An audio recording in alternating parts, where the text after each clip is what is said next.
Good morning. It's Saturday. I am about 3 weeks away from graduation, and I am on my way to my final visit to the campus, which is about an hour and a half away, for my on-campus intensive. I'm going to tell you all about that here in just a second. Hey, my name is Rick. I am a registered nurse and psychiatric nurse practitioner student. I've been in school almost 2.5 years now, and I am about 3 weeks away from graduating. And I'm in the car. I got about an hour and a half drive to get to my school's campus, where we are going to do our final on-campus intensive. I'll explain more about that here in just a second. But if you're new here, please feel like you can subscribe. Please like this video. I create videos every 2 or 3 weeks about my journey through nurse practitioner school.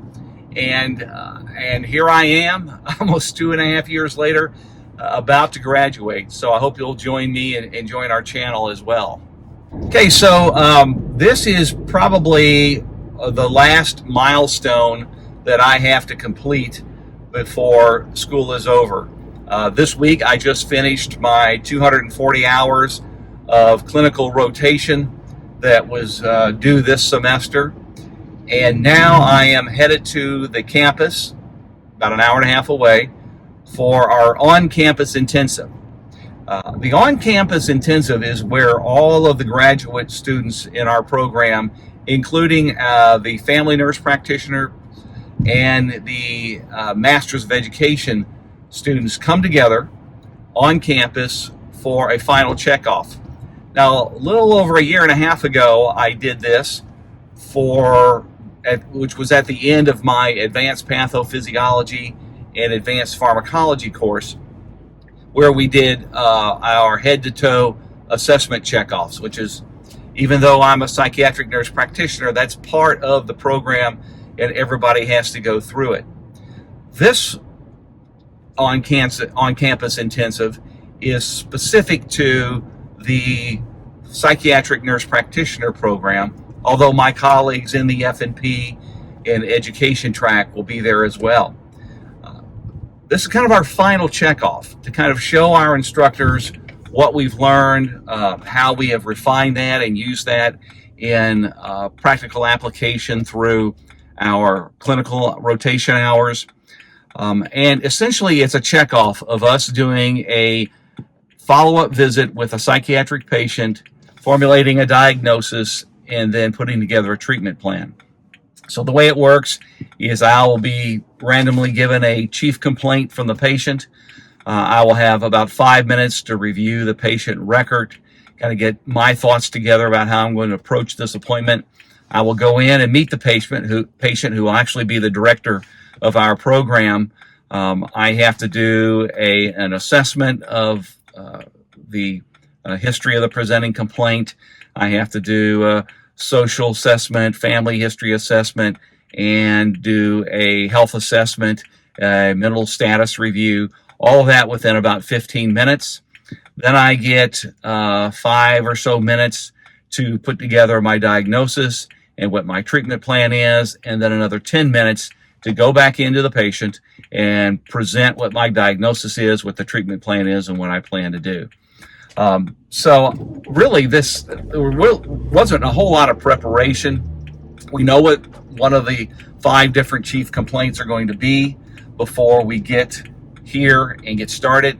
So a lot of this is just the same thing that I've been doing over and over and over in the clinical rotation hours that I've been having.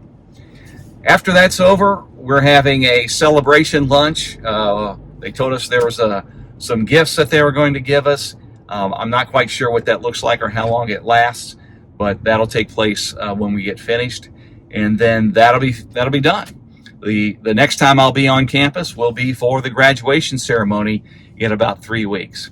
So 2 big milestones today that are getting accomplished, or this week getting accomplished. One is the completion of clinical hours, and the second one is the on-campus intensive, which is going to be not a big deal. In fact, our instructor said, don't worry, everyone passes.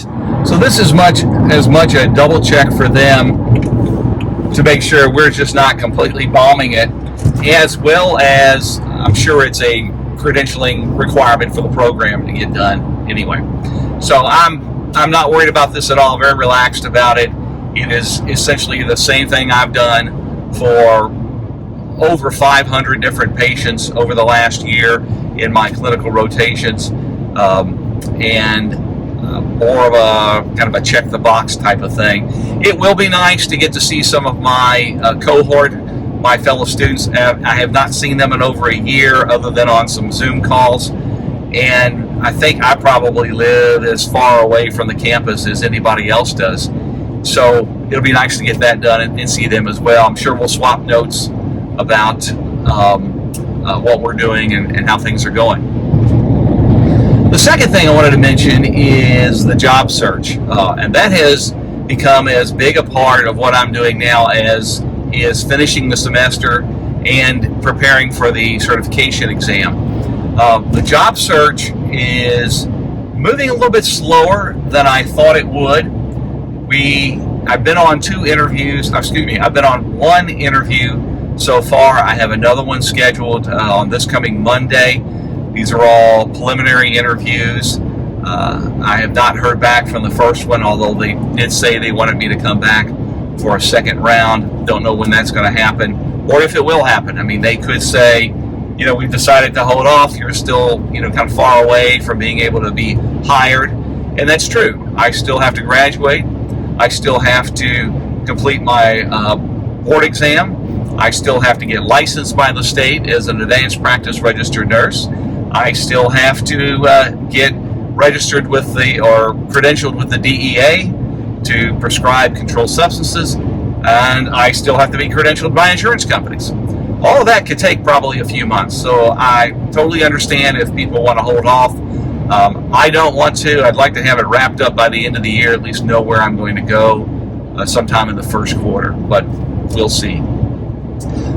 The other thing I want to mention is I have made great connections going to these pharmaceutical rep dinners. If your preceptor gets invited to these or attends these, or even if they don't, if they're aware of them, see if they can get you an invite to these dinners. I've met 3 potential job leads over the last year going to these dinners and have learned a ton of information. In fact, one of the pharmaceutical reps for one of the drugs has texted me a number of times with potential job leads because they know I'm looking. So I can't stress enough how important it is to do your networking while you're in school, and let you know that that's been very productive for me as well. All right, so that's all for this video. I apologize, I'm driving in the car. It seems like sitting in the car for an hour and a half is the only time right now I've had to record a video. A lot of moving parts here in the last few weeks of school. If you like this, I hope you'll subscribe and be a part of our community. And speaking of community, we do have kind of an online email community if you want to be a part of that. I've put together many of my cheat sheets, checklists, things like that I have used in school that you can download if you become a part of the community. There's a link in the description of this video to do that, as well as a link in the comments that you can click on and get started with that. So until the next video, which might be around graduation time, not sure yet, I wish you the best and hope you'll join us again for the next one. Thanks and have a great day.